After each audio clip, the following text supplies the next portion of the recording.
Book recommendation: The Catechism of the Council of Trent. This book was published in 1566, which makes it over 400 years old, and it goes into detail on how rulers used religion to gain control and take advantage of religious movements for power and wealth. It talks about how religious leaders already had influence over people's thinking and acted as guides shaping beliefs and behavior.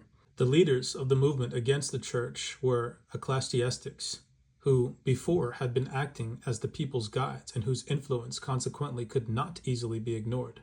The rebellion was fomented and fostered by the civil rulers.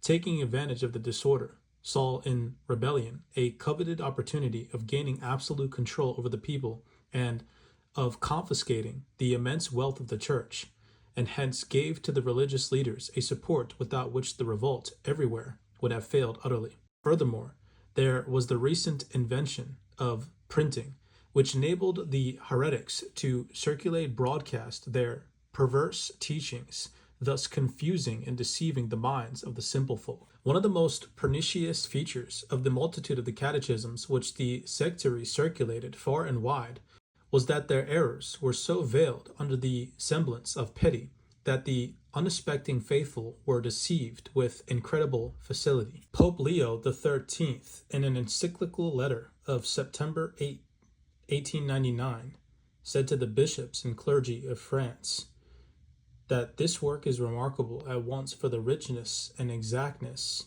of its doctrine and for the elegance of its style. It is a precious summary of all theology, both dogmatic and moral.